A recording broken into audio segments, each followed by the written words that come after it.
إن الحمد لله نحمده ونستعينه ونستغفره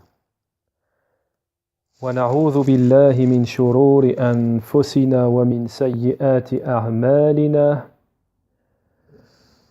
من يهده الله فلا مضل له ومن يضلل فلا هادي له وأشهد أن لا إله إلا الله وحده لا شريك له وأشهد أن محمدًا عبده ورسوله يا أيها الذين آمنوا اتقوا الله حق تقاته ولا تموتن إلا وأنتم مسلمون يا أيها الناس اتقوا ربكم الذي خلقكم من نفس واحدة وخلق منها زوجها وبث منهما رجالا كثيرا ونساء واتقوا الله الذي تساءلون به والأرحام إن الله كان عليكم رقيبا يا أيها الذين آمنوا اتقوا الله وقولوا قولا سديدا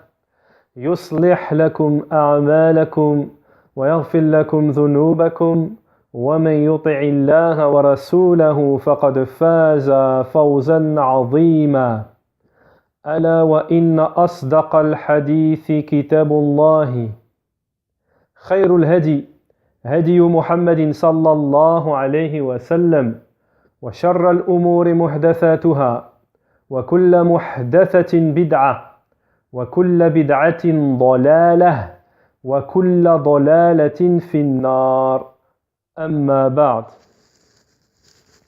طيب. Donc Inch'Allah, aujourd'hui, un rappel intitulé Clarification autour de l'ambiguïté et l'égarement. Je cite, les mises en garde sont une perte de temps. طيب. Donc bien entendu, avant d'entrer dans le sujet, un sujet qui comme à l'habitude, sera ce qu'on appelle, ce que l'on nomme ilmi, c'est-à-dire scientifique. Ilmi, scientifique, c'est-à-dire qu'il sera appuyé par les preuves évidentes et incontestables du kitab et de la sunna et des paroles des compagnons et des imams qui les ont suivis, bien guidés sur la voie des gens de la sunna. Na'am. Donc avant de d'entrer dans le vif du sujet, je voudrais faire une petite introduction pour justement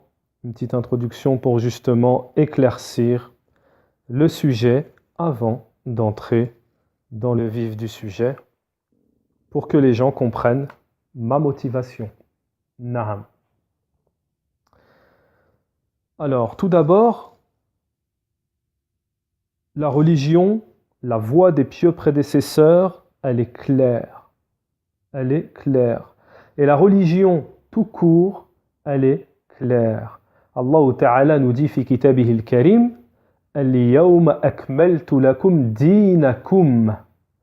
Aujourd'hui, j'ai parachevé votre religion. La religion, elle est complète et elle est claire. Na'am. Donc, An-Nabi alayhi salatu wassalam nous dit aussi Man yahdihillahu fala mudilla lah wa man yudlil fala hadiya lah. Celui qu'Allah guide, nul ne peut l'égarer. Celui qu'Allah égare, nul ne peut le guider. Donc moi, je vais faire, Inch'Allah, cette clarification autour de l'ambiguïté et l'égarement du fait de dire les mises en garde sont une perte de temps, ce qui a été mentionné dans certains commentaires. Donc je vais faire ici une clarification à ce sujet. Lorsqu'on m'a mis dans certains commentaires, oui, tu n'as pas autre chose à faire, c'est une perte de temps, etc., etc. Donc moi, je vais répondre à ça, Inch'Allah. Je ne peux pas répondre à tous les commentaires, faire des répliques à chaque commentaire, il y a des formes de commentaires qui n'ont pas lieu à une réponse, puisque les ulama, se basant bien entendu sur des règles tirées de la voix des salafs, et sur des poèmes de certains salafs, dont un qui disait « Le grossier, sa réponse se trouve dans le silence. Le grossier, on ne lui répond pas. Naham. Celui qui est grossier, l'imbécile, on ne lui répond pas. Notre réponse est le silence. La meilleure des réponses envers ces gens-là, c'est le silence. Et le silence est une forme de réplique. Le silence est une forme de réplique. Naham. Ça aussi, bien entendu, il faut le savoir. Donc, en ce qui concerne cette ambiguïté de dire tu n'as pas autre chose à faire, à quoi servent les mises en garde, etc. L'imam Ahmed, rahimahullah ta'ala, lorsqu'il a écrit son ouvrage, un des plus connus et étudiés et enseignés chez les gens de la Sunna, intitulé Sharh as-Sunnah, est-ce qu'il a perdu son temps? Ça parle des innovateurs, des mises en garde, etc. Est-ce qu'il a perdu son temps?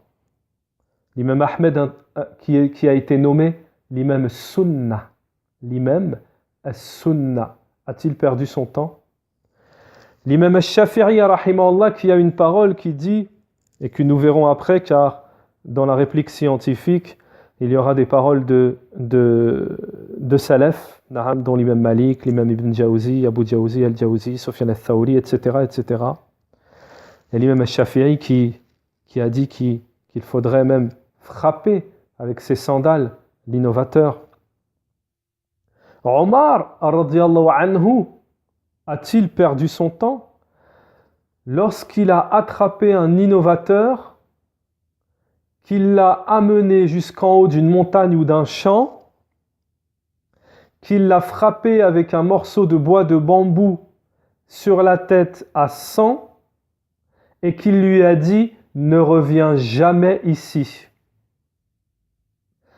Et que quelques années, lorsque cette personne a grandi, il est revenu, il a dit « ce que m'a fait Omar, ce fut une leçon très productive et très instructive. » Omar, radiyallahu anhu, a-t-il perdu son temps? Et vous trouverez ça dans un ouvrage, je vous donne la source de cette histoire, de ce récit, vous trouverez ça dans l'ouvrage très connu chez les gens de la Sunna, l'ouvrage de Cheikh Bakr Abu Zayd, rahimahullah, Hilyat Talibul Ilm, l'ornement, la parure de l'étudiant. Vous trouverez ça dedans. Al-Imam Lalaka'i, lorsqu'il a fait son ouvrage en plusieurs volumes, I'tiqad Ahl Sunnati wal Jama'a, la croyance des gens de la Sunna et du groupe Sunnat wal Jama'a, rempli de mises en garde et de caractéristiques des innovateurs, a-t-il perdu son temps? L'imam Malik, rahimahullah, lorsque dans une assemblée, il a dit « Sortez-moi cet innovateur », il a interrompu son assemblée. Et lorsqu'il a dit « Sortez-moi cet innovateur », a-t-il perdu son temps?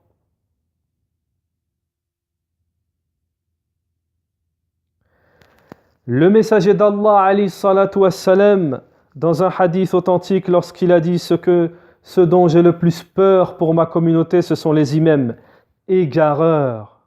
Ma akhafa ala ummati. Ma akhafa ala ummati. Al-a'immatul mudillin. A-t-il perdu son temps? Le messager d'Allah, alayhi salatu wassalam, il n'y a pas un cheikh, il n'y a pas un imam, il n'y a pas un compagnon qui n'est pas mis en garde contre les innovateurs, oui, et les gens des passions, Les gens des passions, ce sont les innovateurs. Il n'y a pas un cheikh, il n'y a pas une personne qui prétend à la darwa des pieux prédécesseurs, à la darwa de notre prophète, Mohammed Ali salatu wassalam, qui prétend suivre la voie de Ahlus Sunnati wal Jama'a, qui n'est mis en garde contre les innovateurs. Et vous voulez la preuve? Voici la preuve. Étant donné que lorsqu'on étudie la croyance, l'unicité d'Allah, les ouvrages qui concernent, que ce soit Kitab al-Tawhid, Thalathat al-Usul, quel que soit l'ouvrage, le cours qui concerne la croyance des gens de la Sunna, à un moment ou à un autre, le cheikh parlera des innovateurs. Et cela fait office de mise en garde. Lorsqu'on étudie la croyance, automatiquement, on ouvre le livre de Qawl Mufid, ala dilati tawhid, on ouvre Thalathat al-Usul, on ouvre al-Wastiyya, Aqida al-Wastiyya, on ouvre Tahawiyya, Safariniyya, etc., etc. On parle des noms et attributs, n'importe quel livre, n'importe quel ouvrage dans la croyance fait allusion, parle des innovateurs et de la mise en garde contre les innovateurs. Naam. C'est pour cela que les seuls qui mettent en garde et les seuls qui pratiquent cette règle fondamentale de notre religion, cette immense règle citée par les ulama, cette immense tradition d'Allah et de son messager, que sont la mise en garde contre les gens des passions, les innovateurs et autres, ce sont les gens de la Sunna. Ce sont les gens de la Sunna, les salafis. Tout le reste, ils veulent étouffer cette règle fondamentale des gens de la Sunna. Ils veulent l'étouffer et nous allons donner le détail à cela à la suite. Donc, je pose une question qui est suivie d'un point d'interrogation et d'un point d'exclamation. Donc, c'est une question sous forme interrogative, mais qui va dans le sens du blâme. Naham. Qui est très connue, cette forme est connue chez les ulama. Naham. Je pose la question à ceux qui font des reproches aux gens de la Sunna, à ceux qui me disent, et même à ceux qui me disent tu perds ton temps, ceux qui portent des jugements à des mises en garde ou des réfutations ou des clarifications scientifiques, ce qui fait toute la différence, scientifique. Je vous pose une question. Quel est votre parcours? Quel est votre parcours? Est-ce que vous allez chez le boulanger, vous lui demandez pourquoi tu fais le pain de cette manière? Lorsque vous allez chez le mécanicien, pourquoi tu réparais la voiture de cette manière? Lorsque vous allez chez l'électricien, pourquoi tu as réparé de cette manière? La personne est diplômée, c'est son métier, elle maîtrise. Je ne dis pas que je suis un savant. Je ne souhaite pas me justifier. J'ai déjà fait ce qu'on appelle une genre de tarjama, c'est-à-dire une petite biographie. Je n'ai pas tout mis, mais je sais de quoi je parle. Tout ce dont je parle est scientifique. À l'heure, ce n'est pas péjoratif, mais à l'heure où certains n'étaient pas nés, j'étais déjà assis devant Cheikh Muqbil et Cheikh Al-Uthaymin rahimahumullah.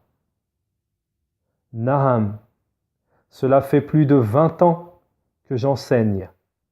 Ce qui veut dire que lorsque je prends un sujet, le sujet, bi'idhnillahu ta'ala, est maîtrisé. Nous ne sommes pas à l'abri des erreurs. Et personne sur cette terre n'est à l'abri de l'erreur. Même les grands savants font des erreurs.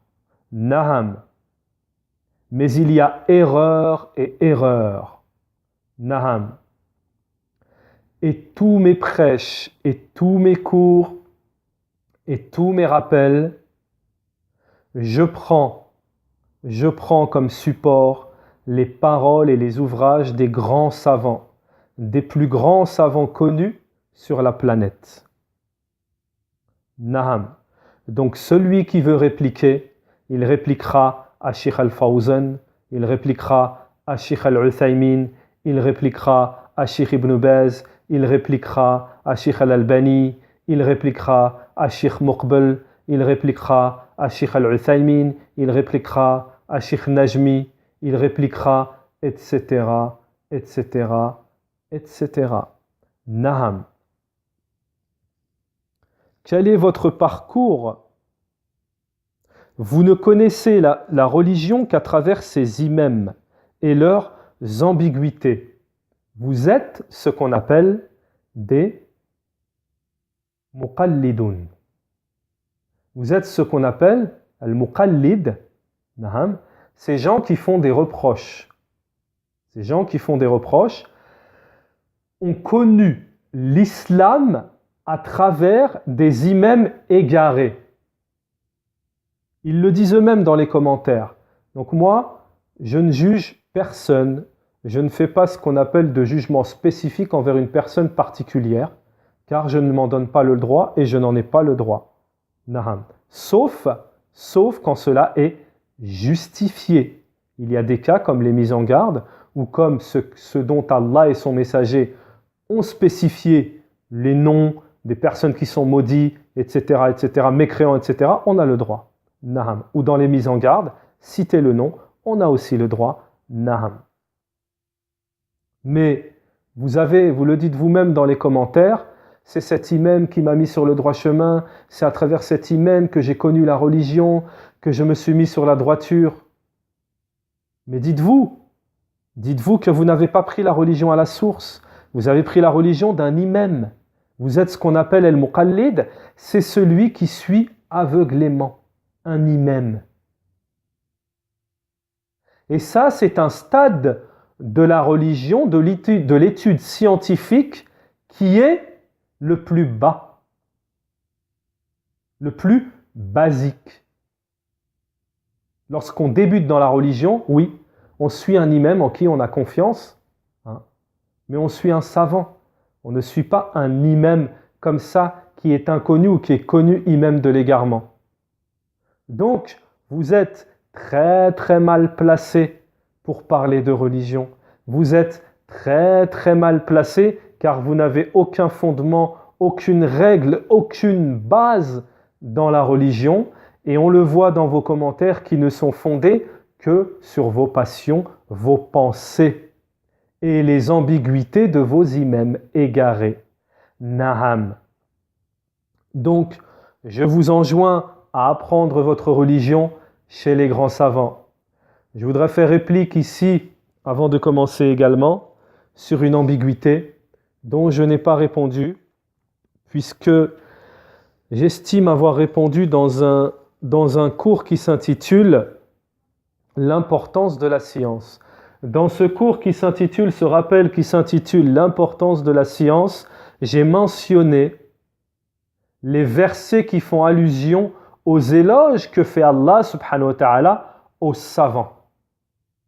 Aux savants. Et l'importance des savants. Et dans ce rappel, ce n'est que minime. Je n'ai pas cité, je n'ai pas fait le détail, le grand détail.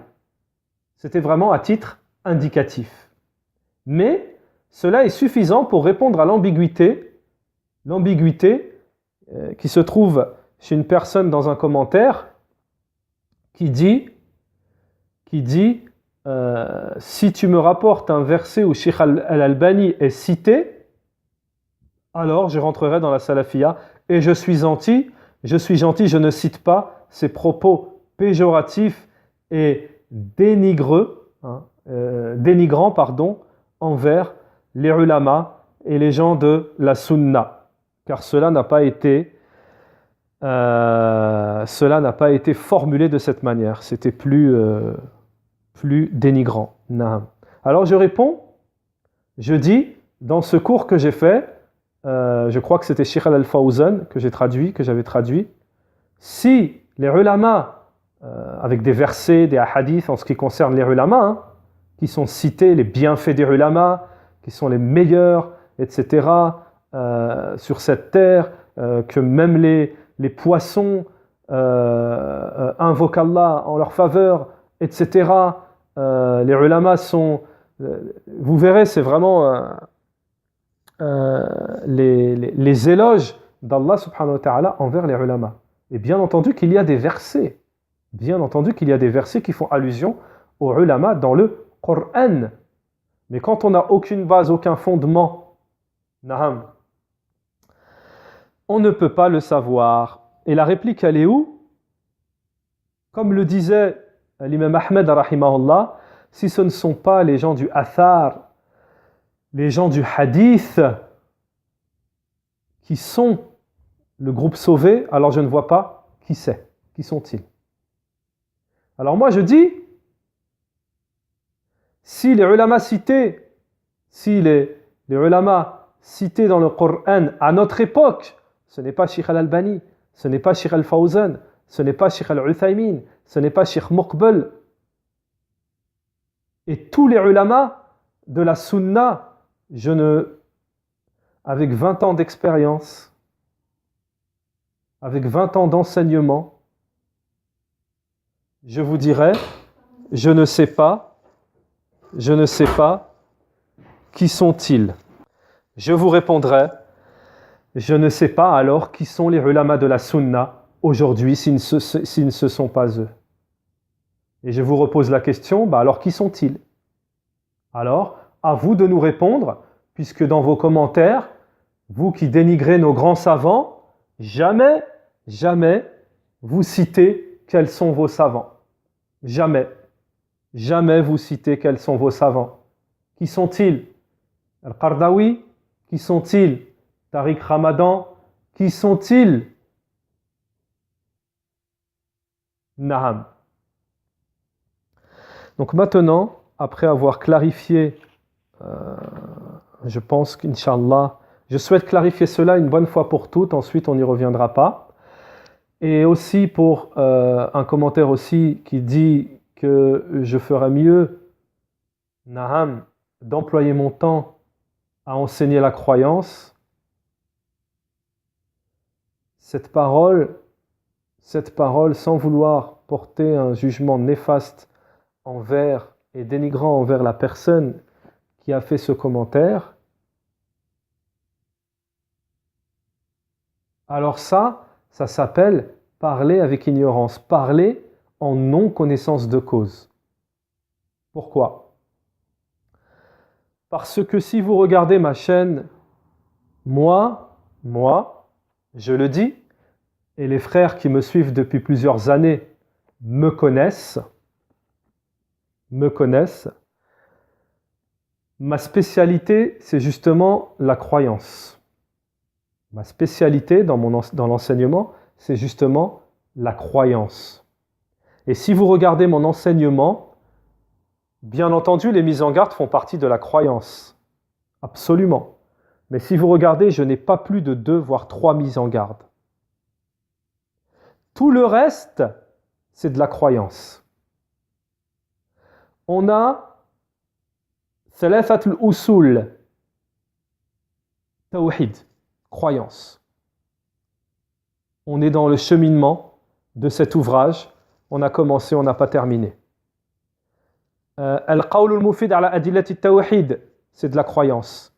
On est dans le cheminement, on a commencé, on n'a pas terminé. On avance doucement. Kitab al-tawhid, le livre de l'unicité. Le livre de l'unicité. Na'am. On a commencé, on est sur le cheminement, on n'a pas terminé. Et cela n'est pas terminé. Je l'ai dit au début, lorsque j'ai ouvert cette chaîne et lorsque j'ai commencé les cours, que c'était une silsila, un enchaînement de livres dans la croyance. C'est-à-dire qu'après, nous ferons d'autres livres, mais nous allons monter en niveau au fur et à mesure. Alors, où est la perte de temps dans tout ça? Et où on devrait s'employer à plus s'occuper de la croyance. Déjà, premièrement, les mises en garde font partie de la croyance. C'est une rectification. C'est une rectification. On va le voir, à la kulli hal, on va le voir dans les preuves que je vais apporter. Mais dans les commentaires, il n'y a que du faux en ce qui concerne les jugements qui sont portés sur l'enseignement qui est donné ici. J'ajoute une dernière faïda qui s'adresse à ceux qui sont sincères et qui souhaitent apprendre leur croyance. Naham, c'est qu'en ce qui concerne les commentaires, si je laisse les commentaires, c'est justement pour les gens qui sont sincères, qui ne sont pas égarés, qui sont bien guidés, et pour que lorsqu'ils ont des questions ou lorsqu'ils ont des demandes ou autres, je reste à disposition. Je vous informe, je suis un peu à l'ancienne. J'ai peut-être le double de votre âge, Naham. Je suis un peu à l'ancienne, ce qui fait que par rapport aux nouvelles générations, je ne maîtrise pas bien les réseaux sociaux. C'est pour ça que j'ai un compte dans Instagram. Inch'Allah, je l'ai bien prononcé. Instagram. Et le compte ne bouge pas parce que je ne sais pas comment cela fonctionne et je maîtrise pas cela. Sinon, j'aurais pris un autre. Si j'arrive à mettre en œuvre un autre, ce qu'on appelle d'un autre moyen de communication que les commentaires, oui, j'aimerais bien, comme ça, je pourrais, s'il y a des demandes de gens qui veulent plus d'éclaircissement, moi je m'adresse que aux gens qui veulent apprendre la véritable croyance, qui veulent avancer dans leur religion, qui veulent aller au paradis. Les gens qui sont égarés, s'ils veulent se mettre sur le droit chemin, je suis à leur disposition. Mais si c'est pour des polémiques ou autres, ici ce n'est pas un endroit de polémique. Je n'ai pas l'âge des polémiques. Ce n'est pas un endroit de polémique. Naham. C'est un endroit d'apprentissage. Naham. Donc, voilà. J'estime que je n'ai pas à faire payer ceux qui sont qui ont la bonne intention, qui font des remerciements, qui m'encouragent à continuer. Naham. Bien que vous savez que ma démarche n'est pas dans les remerciements et n'est pas dans les éloges, loin de là, mais cela fait toujours plaisir. Naham, les encouragements font toujours plaisir. Naham, donc, voilà, je ne veux pas pénaliser les gens qui ont une bonne intention à mettre des commentaires ou qui veulent plus ample information sur les cours, ou il manque tel cours, ou est-ce que tu peux expliquer ça, etc. Ça, on doit être ouvert à ça. Naham, l'étudiant, l'enseignant, il doit être à disposition en ce qui concerne ces choses-là. Mais après, tout ce qui est le reste, là, je vais faire un effort pour faire une clarification définitive, et à chaque fois que quelqu'un fera un commentaire, des commentaires mal placés comme ça, je le renverrai vers cette clarification. Je l'inviterai à écouter cette clarification. Donc je préfère faire une clarification définitive plutôt qu'à chaque fois répondre à un commentaire, etc., etc., etc., etc. Voilà. Et Naham. Naham. Khair, Inch'Allah. Donc voilà. Inch'Allah ta'ala, nous allons commencer. Alors, pour vous expliquer cette règle fondamentale chez les gens de la Sunna, j'ai choisi un ouvrage qui a été préfacé par 3 grands savants de la Sunna. Naham. Cet ouvrage, je ne pense pas qu'il ait été traduit en français. Walhamdulillah, je vais vous faire partager un minimum, mais qui, je pense, sera très profitable et sera une forme de clarification, sera une forme de réplique et sera très instructif pour ceux qui cherchent la vérité. Naham. Et pour ceux qui cherchent la vérité, comme le disent les ulama, comme le dit Ibn al-Qayyim, cela ne fera que renforcer votre croyance. Alors, ce livre, cet épître qui contient 175 pages, on ne va pas lire les 175 pages, bien entendu, s'intitule. Donc sachez que quand je fais des traductions, ça reste toujours dans le sens rapproché de la traduction.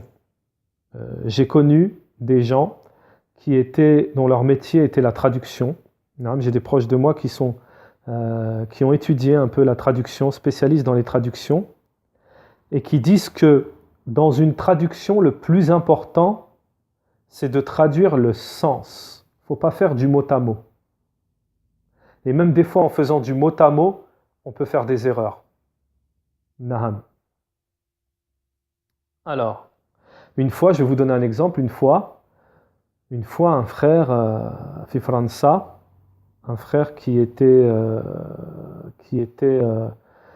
responsable dans une association dont je faisais des interventions dans cette association. Je donnais des cours, je faisais des interventions dans cette association à l'époque. Ce frère, une fois, m'a envoyé une vidéo d'une personne diplômée de Médine. Et cette personne avait fait un cours sur le Tawhid. Il me disait, regarde, c'est quelqu'un des gens de la Sunna, Tawhid, qu'est-ce que tu en penses, etc. Donc j'ai écouté. Et à un moment, la personne, le frère, il a fait une traduction du verset « Et je n'ai créé les hommes et les djinns que pour qu'ils m'adorent. Wa ma khalaqtul jinna wal insa illa liya'budun » Il a traduit « Et je n'ai pas créé les hommes et les djinns que pour qu'ils m'adorent ». Pourquoi ? Parce que si tu fais de la traduction mot à mot, eh ben ça peut donner ça. Ça peut donner... Donc la personne, peut-être qu'elle est diplômée, etc., mais niveau traduction, il y a des règles qu'elle ne connaissait pas. Donc voilà. C'était une faïda pour vous, une parole profitable. Donc, Naham. إجماع العلماء على الهجر والتحذير من أهل الأهواء. Donc l'ouvrage s'intitule Le consensus des savants sur le boycott et la mise en garde des gens des passions, entre parenthèses les gens des passions, les innovateurs et autres. Alors, celui qui a écrit cet ouvrage, c'est un Sheikh Dhifiri, Naham. La préface de 3 grands savants, Sheikh Rabi' ibn Hadi al-Madkhali, Fadilat al-Sheikh Zayd ibn Muhammad ibn Hadi al-Madkhali, Zayd al-Madkhali, Sheikh Rabi', Sheikh Zayd al-Madkhali, 2 montagnes de science, Naham, et Sheikh Ubayd al-Jabiri, Fadilat al-Sheikh Ubayd al-Jabiri, Naham. Donc ils lui ont fait la préface, Naham, pour dire que voilà, on valide cet ouvrage. Donc, je vais prendre un passage de cet ouvrage, parce que comme je vous ai dit, à 175 pages, on va lire, et cela sera le début de ma clarification. Naham.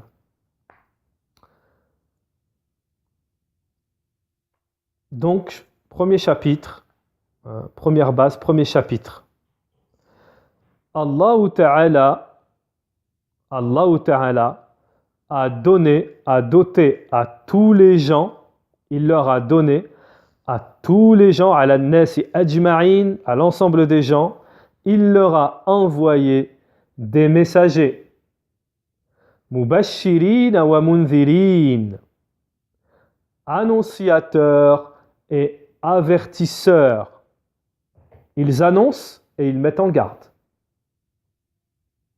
Entre parenthèses, la mise en garde. لِأَلَا يَكُونَ لِلنَّاسِ عَلَى اللَّهِ حُجَّةً بَعْدَ الرُّسُلِ, pour que il n'y ait pas pour Allah subhanahu wa ta'ala d'argument pour les gens. Le jour de la résurrection, les gens peuvent rien dire. Je vous ai envoyé des messagers. Ils vous ont mis en garde, ils vous ont averti. Naham.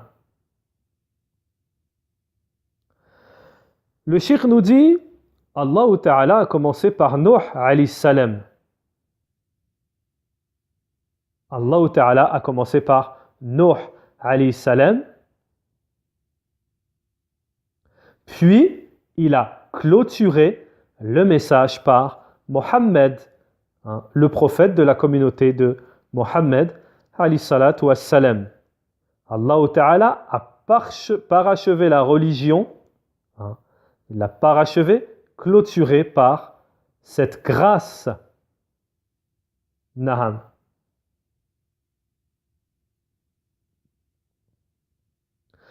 Donc le cheikh nous dit, l'argument a été porté, l'argument est tombé, la clarification, la clarté de la religion est claire.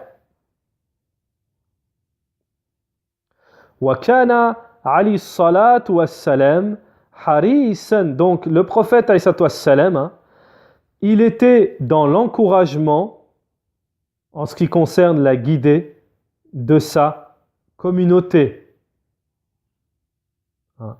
En ce qui concerne ce qui était bien pour eux et ce qui ne l'était pas. Naham.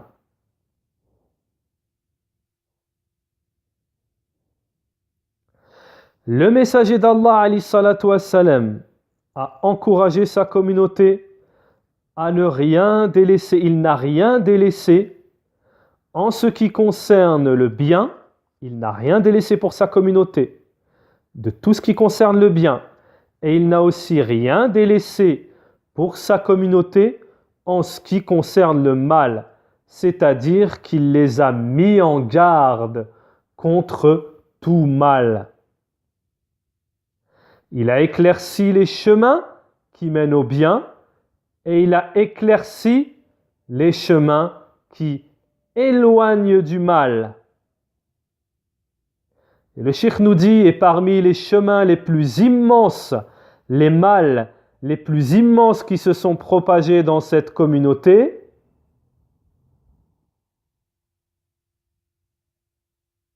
et qui ont touché le grand nombre des gens, ce sont les innovations qui égarent, et ce sont, naham, les chemins dans la religion qui sont les chemins de l'égarement. Naham.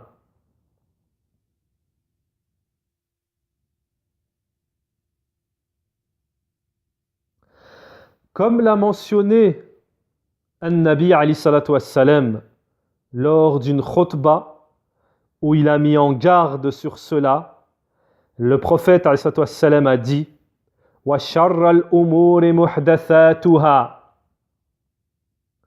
Et la chose la plus mauvaise, les choses la plus mauvaises sont les nouveautés. Wa kulla muhdathatin bid'a. Et toutes les nouveautés sont innovations. Wa kulla bid'atin dalalah. Et toute innovation est égarement. Wa kulla dalalatin finnar. Et tout égarement mène en enfer.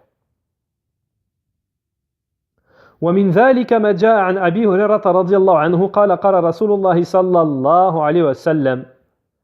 Et comme il a été rapporté à propos de cela par Abi Hurairah radiyallahu anhu, le messager d'Allah alayhi salam a dit: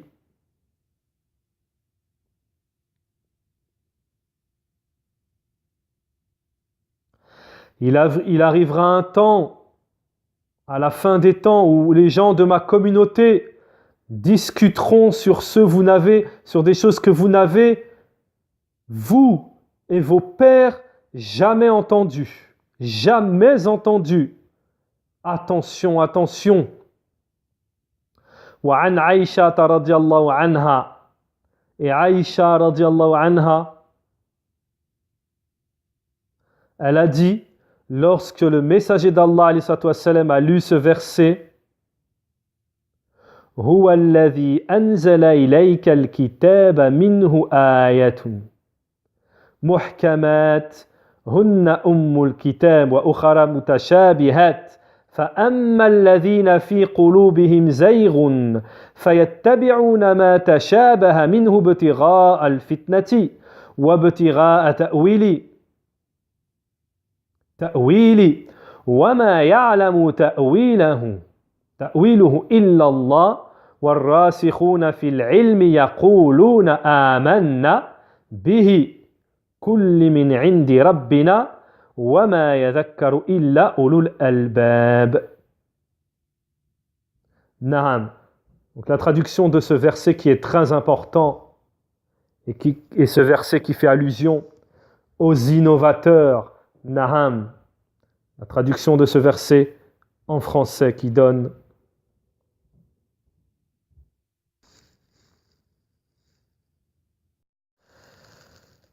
alors, sourate 3, Ali Imran, verset 7. On va relire le verset, Inch'Allah. هو الذي أنزل عليك الكتاب منه آيات محكمات هن أم الكتاب وأخر متشابهات فأما الذين في قلوبهم زيغ فيتبعون ما تشابه منه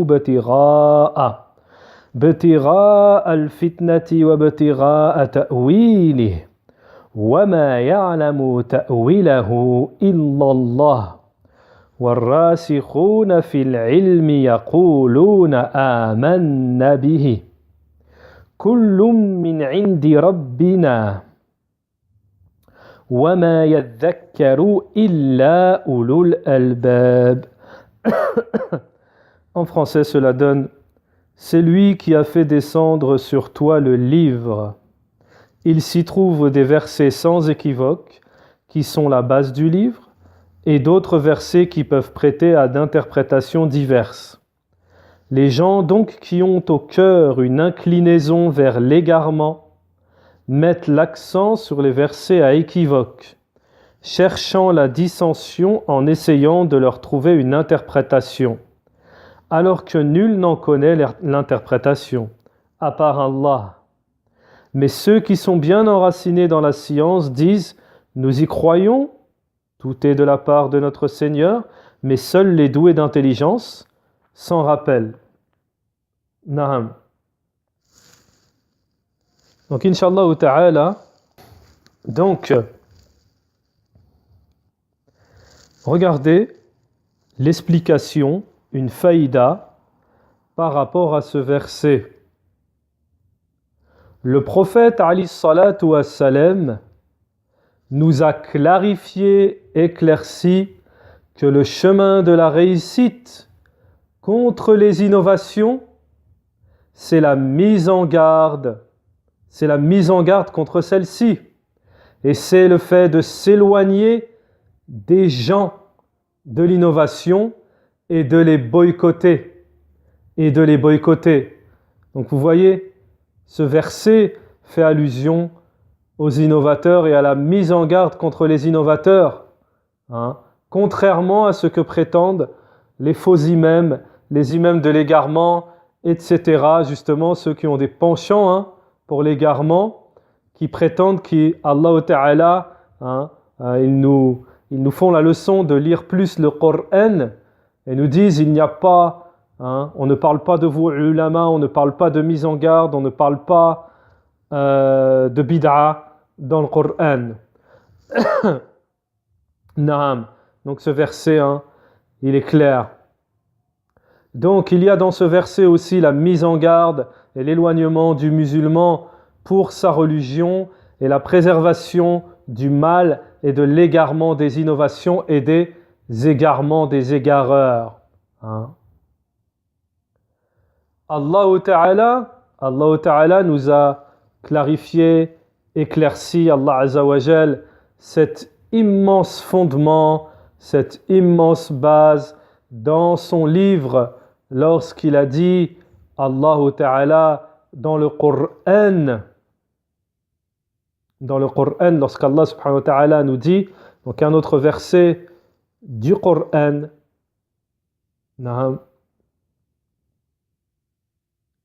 donc le verset, la parole d'Allah Ta'ala qui nous dit وَإِذَا رَأَيْتَ الَّذِينَ يَخُوضُونَ فِي آيَاتِنَا فَأَعْرِضْ عَنْهُمْ حَتَّى يَخُوضُوا فِي حَدِيثٍ غَيْرِهِ وَإِمَّا يُنْسِيَنَّكَ الشَّيْطَانُ فَلَا تَقْعُدْ بَعْدَ الذِّكْرَى مَعَ الْقَوْمِ الظَّالِمِينَ. Quand tu vois ceux qui pataugent dans des discussions à propos de nos versets, éloigne-toi d'eux jusqu'à ce qu'ils entament une autre discussion. Et si le diable te fait oublier, alors dès que tu te rappelles, ne reste pas avec les injustes. Si, par oubli, tu, Mohammed, si le diable te fait oublier, c'est-à-dire si par oubli, tu, Mohammed, assistes à leur discussion. Naham. Donc à propos de ce verset,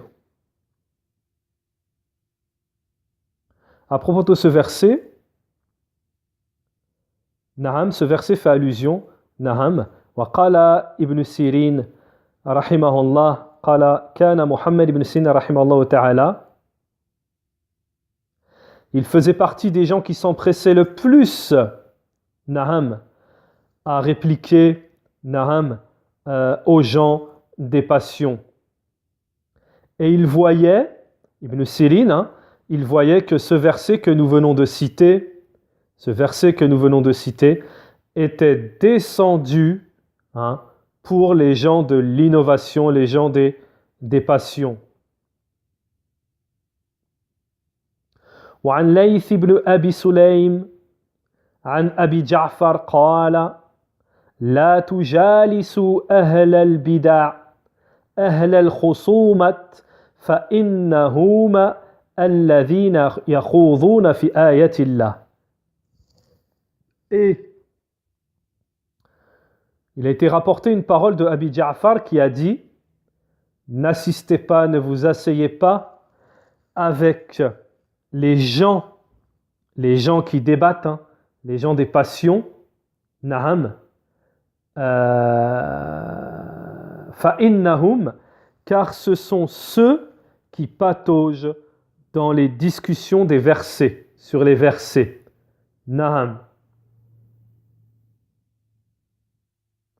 Alors, encore plus clair, en ce qui concerne ce verset, donc là, pour vous, à titre indicatif, je vous informe qu'on est le cheikh il est en train de citer des versets qui font directement allusion à la mise en garde contre les innovateurs, les gens des passions, les innovateurs.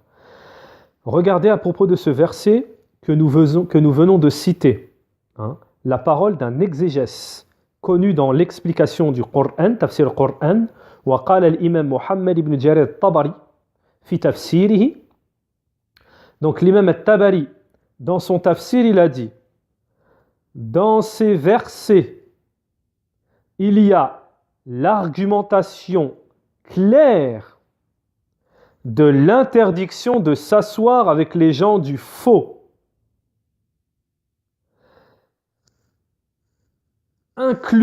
Cela inclut tous les genres d'innovateurs et de pervers. Lorsqu'ils discutent du faux, de leur faux, de ce qui concerne leur faux, leur batil. طيب. نعم.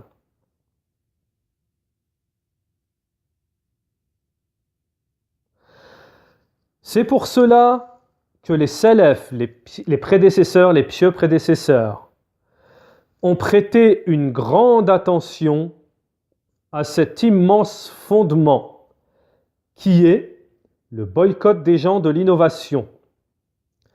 Et ils y ont prêté une immense attention, nous dit le cheikh. Et celui qui les suivra et qui s'occupera de cela verra comment étaient les gens de la sunna, comment ils boycottaient les gens de l'innovation. Na'am.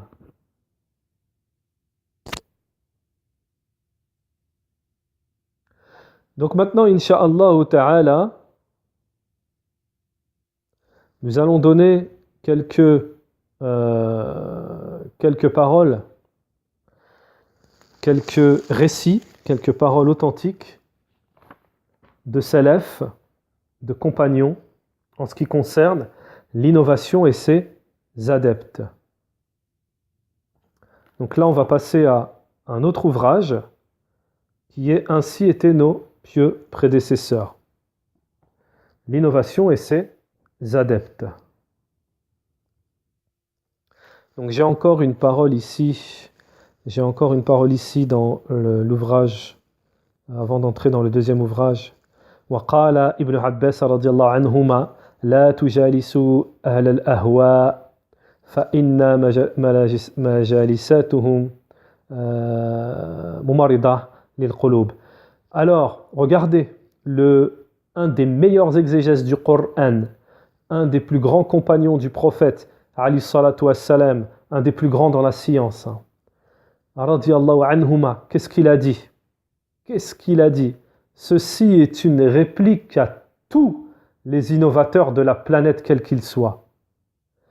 Ibn Abbas radiyallahu anhu, et d'ailleurs, j'en profite pour dire, tous les innovateurs qui nous mentionnent des paroles de salaf. Ibn Abbas a dit qu'on doit s'aimer les uns les autres. Ibn Abbas a dit qu'on ne doit pas suivre les défauts de l'autre.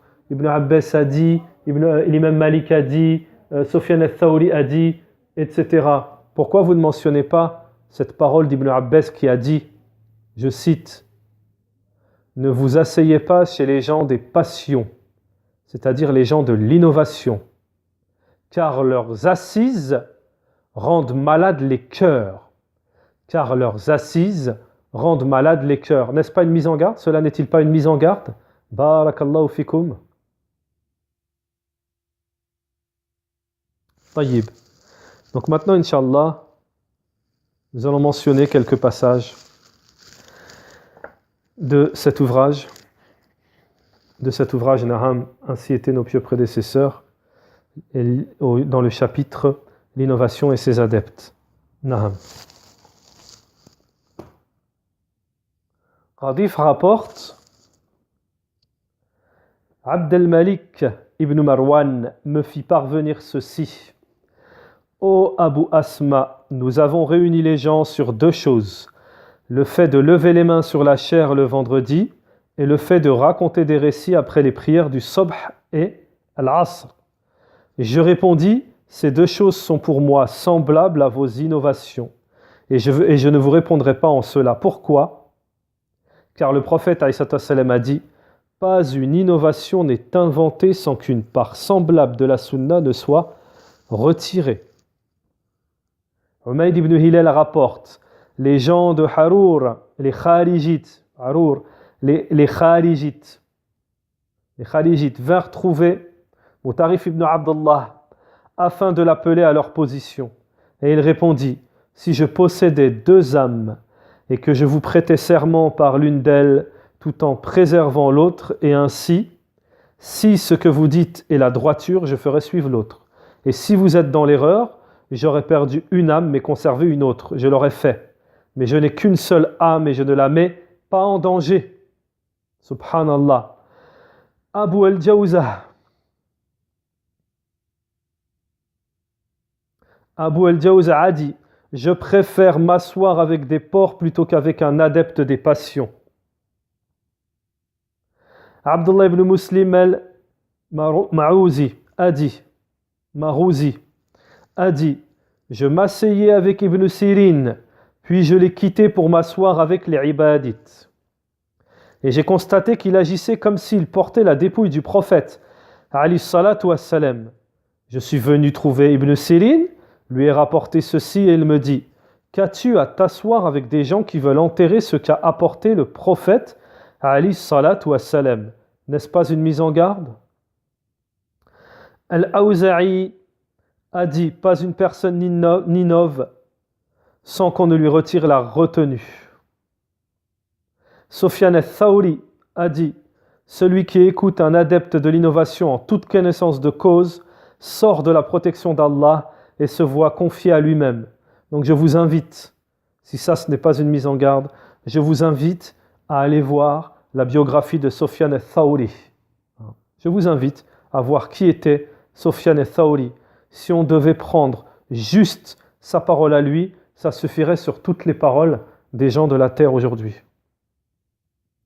Un innovateur demanda à Ayoub, « Ô Abu Bakr, puis-je t'interroger sur un mot ?» Il répondit à 2 reprises, pas même sur un demi-mot.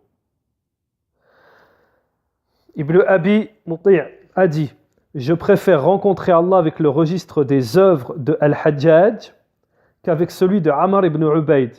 Alors Al-Hajjaj, c'était un injuste, un persécuteur, c'était un gouverneur parmi les musulmans qui a été connu, qui a persécuté les musulmans. Vraiment, ça a été une grande fitna à son époque.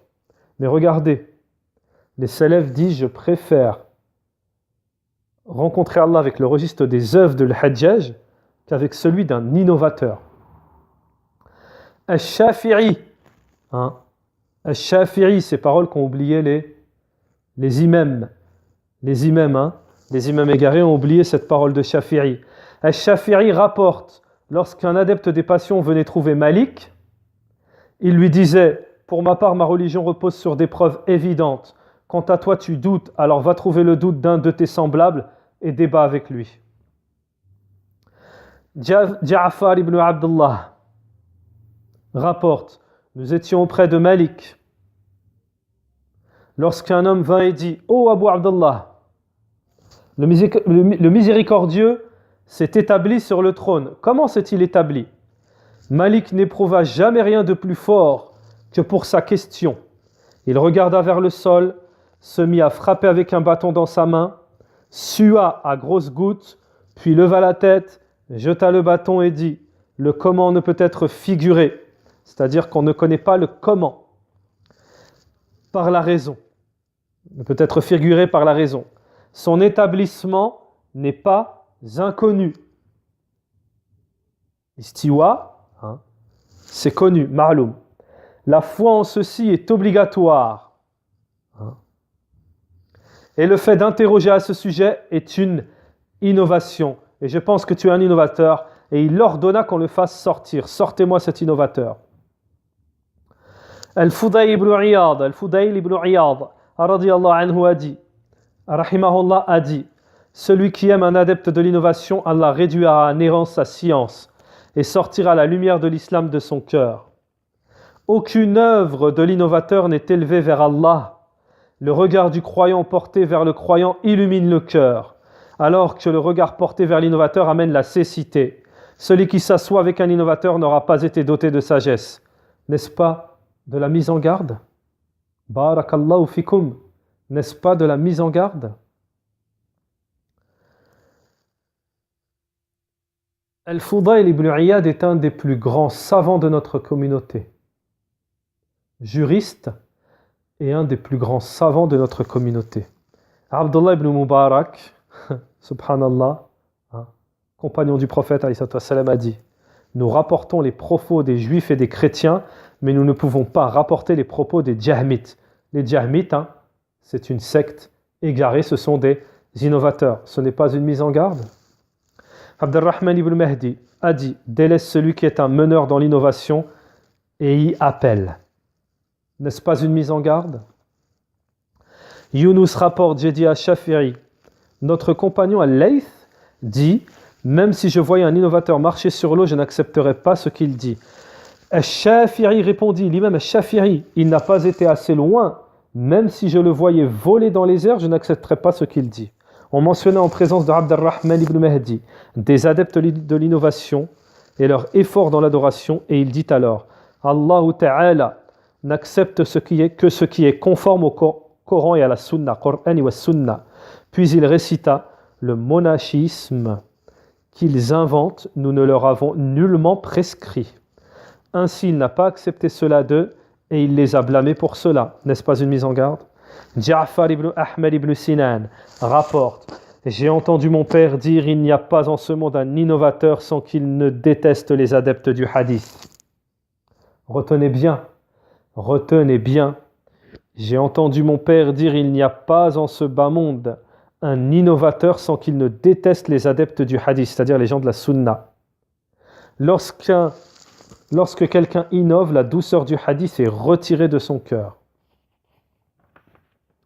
Sufyan al-Thawri a dit, l'innovation est plus aimée de Satan que le péché, car on se repent du péché alors qu'on ne se repent pas de l'innovation. On interrogea Abu Zura à propos des livres de Al-Harith Al-Muhasibi.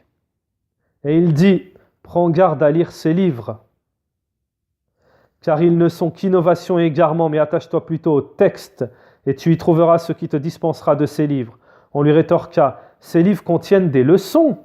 Et il répondit, celui qui ne tire pas de leçons du livre d'Allah ne tirera aucune leçon de ces livres. N'est-ce pas une mise en garde?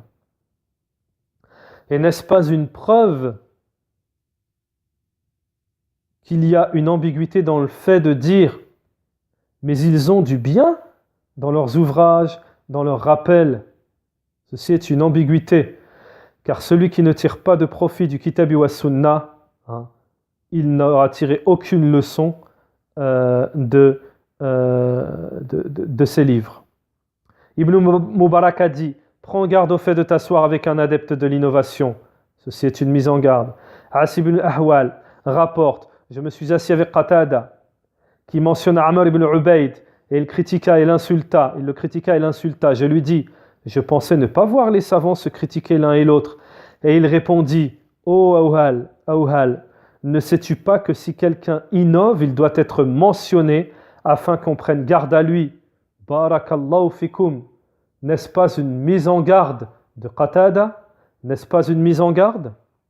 Et l'incitation à mettre en garde contre les innovateurs. Yahya ibn Abi Kathir a dit, si tu croises un adepte de l'innovation sur un chemin, emprunte-en un autre. Al-Awza'i a dit, ne permettez à aucun adepte de l'innovation de débattre, sinon cela suscitera en vos cœurs troubles et doutes. Ayoub,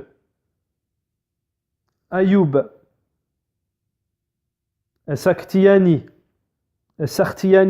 nommait tous les adeptes des passions kharijites et il disait, les kharijites ont emprunté différents noms, mais ils sont tous unanimes sur le recours à l'épée. Al-Fudayl ibn Iyad a dit, celui qui est consulté et qui renvoie vers un innovateur aura trompé l'islam. Al-Fudayl ibn Iyad a dit, celui qui s'assoit avec un adepte de l'innovation n'aura pas été doté de sagesse. Al-Hassan al-Basri, rahimahullah, a dit, on ne commet pas de médisance envers un adepte de l'innovation. Al-Hassan ibn Shafiq rapporte, nous étions chez Ibn Mubarak lorsque vint un homme auquel il dit, c'est bien toi le Jahmite? Oui, lorsque tu sortiras de chez moi, n'y reviens plus jamais. Mais je me suis repenti, non, n'y reviens pas, tant que tu ne montreras pas de ton repentir ce qui apparaissait de ton innovation. Sa'ad ibn Jubayr radiyallahu anhu a dit, je préfère que mon fils fréquente un pervers des adeptes de la sunna qu'un adorateur innovateur. Ce n'est pas une mise en garde? Muammar rapporte, j'ai dit, Ammar ibn Abi Sulayman, tu étais un meneur et un imam parmi tes compagnons de l'innovation. Puis tu as divergé d'eux et tu es devenu un suiveur.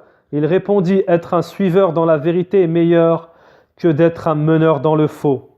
Abu Idris al-Khawlani a dit, Je préfère voir un feu brûler dans la mosquée que d'y voir une innovation à laquelle on ne peut mettre fin. Sufyan al-Thawri a dit que celui qui entend parler d'une innovation ne la mentionne pas à ses compagnons et ne la place pas en faveur, ne la place pas en leur cœur. Naam. Mutarif ibn Abdullah a dit: je préfère que mon Seigneur me demande au jour de la résurrection, Mutarif, pourquoi n'as-tu pas œuvré, plutôt qu'il ne me dise pourquoi tu fais cela. Mujahid a dit: je ne sais quel est le plus grand bienfait, qu'il m'ait guidé à l'islam ou qu'il m'ait préservé des passions. Ibn Abbas radhiyallahu anhu a dit: ne t'assieds pas avec les adeptes des passions, car s'asseoir avec eux rend malade le cœur. Ayyub as-Sakhtiyani a dit: pas un adepte des passions ne redouble d'efforts sans que cela ne l'éloigne plus encore d'Allah. Ahmed ibn Sinan al-Qahtan a dit: il n'est pas un innovateur en ce bas monde sans qu'il ne déteste les adeptes du hadith, c'est-à-dire de la sunna. Lorsqu'un homme innove, on retire de son cœur la suavité du hadith. Al-Fudayl ibn Iyad a dit: ne t'assieds pas avec un adepte de l'innovation, car je crains que la malédiction ne s'abatte sur toi. Ceci n'est-il pas une mise en garde? Al-Fudayl ibn Iyad a dit: celui qui honore un adepte de l'innovation aura aidé à la destruction de l'islam. Celui qui sourit à un adepte de l'innovation aura méprisé ce qui a été révélé à Mohammed sallallahu alayhi wa sallam. Celui qui marie sa fille à un innovateur aura rompu les liens de parenté avec elle. Celui qui participe aux funérailles d'un innovateur ne cesse d'être sous le courroux d'Allah jusqu'à son retour. Al-Fudayl ibn Iyad radiyallahu anhu rahimahullah a dit: lorsque je vois un adepte de la sunna, c'est comme si je voyais un compagnon du messager d'Allah alayhi salatu wassalam. Et lorsque je vois un adepte des passions, c'est comme si je voyais un hypocrite. Mohammed ibn Sahl al-Bukhari rahimahullah rapporte: nous étions chez Al-Qarbani et il se mit à mentionner les adeptes de l'innovation. Un homme lui dit: nous préférerions que tu nous parles du hadith. Il se mit en colère et dit: je préfère mentionner les adeptes de l'innovation à l'adoration de 60 années. Al-Fudayl ibn Iyad rahimahullah a dit: l'homme n'encourt rien s'il possède 3 caractéristiques: qu'il ne soit pas un adepte des passions, n'insulte pas les pieux prédécesseurs et ne fréquente pas les gouverneurs. Naam. Et pour terminer, aqulu, je termine en disant: quel est celui qui pratique sa religion? Celui qui prend toute la religion ou celui qui prend une partie et en délaisse une autre?